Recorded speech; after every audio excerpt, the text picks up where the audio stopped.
Qualche giorno fa, nelle storie di Dario Vignali, ho visto che avrebbero fatto insieme ai marketers, una delle aziende più grosse in Italia per quanto riguarda il marketing, un meetup a Verona, che è vicino dove abito io, a Peschiera del Garda. Quindi ho detto, ma sì, ci vado. Io avevo già conosciuto i marketers nel 2018 al Marketers World, e vi lascio anche in descrizione il link del mio piccolo vlog che ho fatto della mia esperienza, e volevo parlarvi di quello che ho imparato al meetup. Al meetup ho incontrato Dario, ho incontrato alcuni dei marketers, e a parte il fatto che eravamo in più di 500 persone in un parco, nel parco 800, molto ben organizzato, molto bello, era molto difficile parlare con i marketers perché erano circondati, soprattutto Dario, era circondato da una moltitudine di persone che continuavano a fare domande a raffica, e quindi lui è stato per 4-5 ore a rispondere a queste domande. Io nel mio piccolo sono riuscito un po' a farmi notare, un po' a fare network con altre persone, ma anche a chiedere una delle domande che mi pongo da più tempo riguardo ai miei contenuti social, e quindi voglio parlarvi di quello che ho imparato. Ho ascoltato più o meno la maggior parte delle domande di quello che hanno chiesto, diciamo, anche le altre persone, e ho notato che più o meno tutti hanno lo stesso dubbio. Anche quando ero andato al Marketers World ho notato che tutte le persone che ci vanno non sono in realtà persone con cui puoi fare questo grosso network, sono persone che hanno voglia di fare, ma è gente interessata al marketing. Il marketing vuol dire tutto, come non vuol dire niente. Tutte le nicchie possono parlare di marketing, a tutte serve il marketing, quindi in un evento del genere sì, trovi gente che ha voglia di fare, anche da tutta Italia, tanto di cappello, però trovi gente che fa videomaking, gente che fa il fotografo, gente che fa contenuti online, gente che invece fa dropshipping, gente che fa Amazon FBA, gente che fa un po' di tutto. Quindi in realtà è difficile fare networking in quel senso, però fai tante amicizie e ti scambi un po' di idee. E invece se riesci ad approcciarti a un marketer a fare una delle domande o ad ascoltare quella degli altri, impari un po' di cose. Le cose che ho imparato io sono un po' le cose che tutti si chiedevano, soprattutto all'inizio. Diciamo che la cosa per cui la gente va a quell'evento è capire un po' come funziona il mondo del digital, quindi hanno un po' tutti gli stessi dubbi. Sono dubbi che io in realtà non ho più da tempo, però c'è un dubbio che continua a perseguitarmi e ho dovuto chiederlo, insomma, ho avuto la fortuna di chiederlo a Dario. La mia domanda era: allora, io faccio contenuti da un bel po' di tempo, faccio contenuti da circa un paio d'anni, ho anche un buon seguito. L'idea era quella di creare un personal brand, quindi un canale con il mio nome sia su TikTok, Instagram e YouTube, e fare contenuti documentando quello che mi piace fare e continuare così a lungo termine, insomma. L'unica cosa è che poi uno dei miei contenuti è andato meglio degli altri, come sempre succede, e quindi quando ho iniziato a trattare quell'argomento tutte le persone hanno iniziato a iscriversi e nuove persone hanno iniziato a iscriversi per quel contenuto, e quindi tutti gli altri contenuti non se lo sono più guardati. Io, per paura di rovinare il mio nome, Marco Delia, con un solo tipo di contenuto, ho deciso di non pubblicarlo più o pubblicarlo meno e continuare con le mie altre cose. Che cosa faccio? Io voglio comunque parlare di quel contenuto perché va molto bene e non c'è molta gente che ne parla, quindi stacco il mio canale e ne faccio un altro esclusivamente in cui mi dedico a quello, oppure mi dedico a quello sul mio canale. Però io voglio parlare anche delle mie cose, quindi cosa faccio? È un dubbio che hanno tantissime persone, brand contro personal brand, alla fine è quello. Anche perché io in realtà faccio anche canto, recitazione, e la mia idea era quella di crearmi anche un percorso da artista, quindi poi avevo l'impressione che cosa faccio se poi vado a fare un film per Netflix, oppure divento un cantante e vado a X Factor, non lo so. La gente poi comunque mi cercano e mi danno la possibilità di lavorare per Dolce & Gabbana se cercando su Google il mio nome vedono che sono un influencer di profumi, ad esempio. Non lo so, è un po' un marchio che è difficile sopportare per tutto questo tempo. Quindi ho fatto la domanda. Adesso vi dico la risposta che mi hanno dato e poi le conclusioni che ho tratto.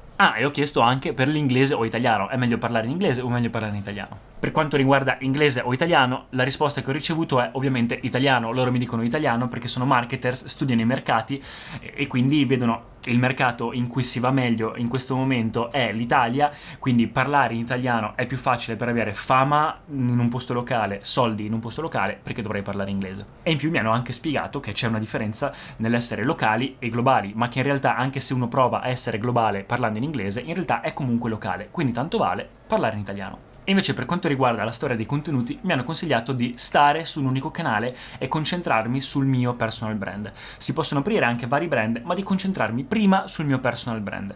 Il mio personal brand deve comunque essere concentrato su un unico argomento, quindi il vero imprenditore digitale è quello che sa fare tante cose ma che si dedica esclusivamente a fare una cosa sola. Le persone di successo sono quelle che si dedicano e si impegnano e si concentrano su una cosa alla volta. Quindi un giorno potrò aprire un canale di profumi, però adesso Dario mi ha detto dedicati prima a costruire il tuo personal brand. Quando hai un tuo personal brand in cui parli esclusivamente di una cosa, o almeno 80-20, quindi 80% di una cosa, 20% di altre cose o cose tue, dopo potrai dedicarti, quando hai già un audience, una community, a creare magari un prodotto oppure un'azienda staccata.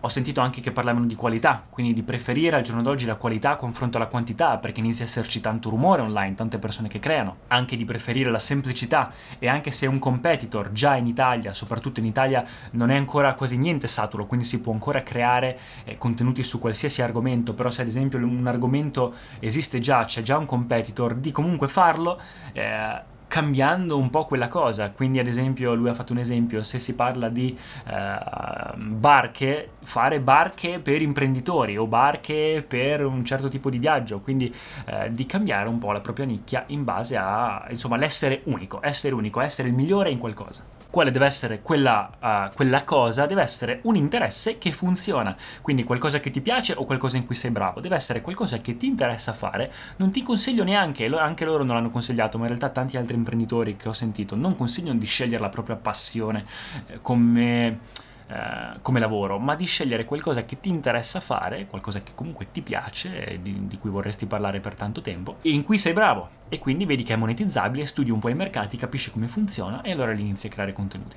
Ora, la mia conclusione: avevo un paio di domande, solo che ovviamente è difficile chiedere quando ci sono 500 persone che chiedono domande alla stessa persona, quindi diciamo che quando poi ho lasciato quella conversazione mi era rimasto un paio di domande. Una è: ok, italiano, ma perché io nella mia vision board che vedete qui dietro tutti i miei idoli parlano inglese, tutti i miei mentor e le persone a cui spero di essere, nessuno parla italiano o nessuno parla la propria lingua, parlano tutti inglese? E loro comunque mi hanno detto che la competizione in inglese ovviamente è tutta un'altra cosa, ci sono anche budget assurdi, il marketing nel mondo inglese, che in realtà è il mondo di tutto il mondo, è tutto il mondo, si parla del mercato in generale, è una cosa pazzesca, cioè una competizione incredibile. E poi avevo anche notato una cosa: c'è ad esempio una ragazza lì che era stata invitata, che è la ragazza che adesso fa TikTok sulla filosofia e caffeina. Lei ha 100.000 iscritti su TikTok parlando di filosofia, è la più grossa influencer di filosofia in Italia, se si può dire, e ha iniziato TikTok molto dopo di quanto ho iniziato io. Io ho il doppio dei suoi follower su TikTok, però lei parla di un argomento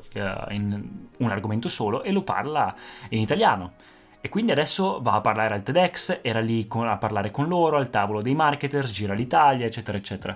Dunque io perché ho 250.000 followers, però non sono nessuno? Perché parlo inglese. In inglese non sei conosciuto da nessuno, perché ovviamente la tua audience non è locale, ma è globale. Le mie 250.000 persone che mi seguono sono sparse per tutto il mondo, quindi se uno vuole della fama, tra virgolette, o un po' di successo, sentirsi gratificato, o diventi veramente qualcuno, ma se no 1 milione di persone nel mondo in generale sono veramente poche, tra virgolette, tra tutte quelle che ci sono. 1 milione di persone in Italia sono tantissime. Dunque la mia conclusione è: sono contento perché in realtà poi quando sono tornato a casa sono rimasto 2-3 ore a cercare ero proprio in crisi, 2-3 ore a cercare di capire, ok, ma quindi io con un mio foglietto, un mio quadernino a scrivere, ma io quindi cosa voglio fare? Voglio diventare un personal brand, voglio diventare un brand, quindi voglio aprire aziende staccate dal mio nome, che sarebbe la cosa giusta, se voglio diventare un artista, o voglio essere quindi un artista full time. Ho sempre avuto questo dubbio e non mi sono mai puntato. So benissimo che scegliere una nicchia sarebbe la scelta giusta, ma non mi sono mai puntato di scegliere una nicchia perché avevo paura di collegare il mio nome a quella nicchia lì. E invece sono arrivato a una conclusione. Sono arrivato alla conclusione che chiunque, anche queste persone qui dietro, anche gli artisti, chiunque, per diventare qualcuno gli serve qualcosa per diventare qualcuno, quella cosa che ti fa diventare qualcuno, una persona di successo, o comunque successo per modo di dire. Nessuno diventa qualcuno così perché è se stesso. Comunque qualcuno, cioè bisogna per forza comunque scegliere una nicchia o un qualcosa, che sia un talento, quindi un attore o un cantante, che sia un imprenditore, quindi con la sua azienda Tesla di Elon Musk, o che sia il proprio nome, quindi Alex Costa, o che sia un atleta, o che sia Dario Vignali che parla di marketing.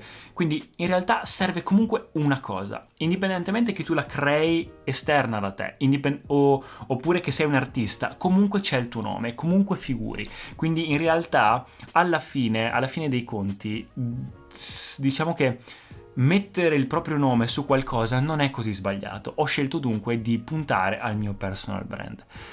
Ho scelto dunque di scegliere quella strada lì. Ho fatto i pro e i contro, eccetera, sarebbe meglio staccarlo, non staccarlo, avevo anche paura di essere preso, ma in realtà ho scritto a un manager di LA, di Los Angeles, e mi ha detto che in realtà non cambia niente se tu lavori come, lo prendi come un lavoro e quindi sei un influencer di profumi, ad esempio, se poi vuoi fare un film. In realtà loro non gliene frega niente, ecco.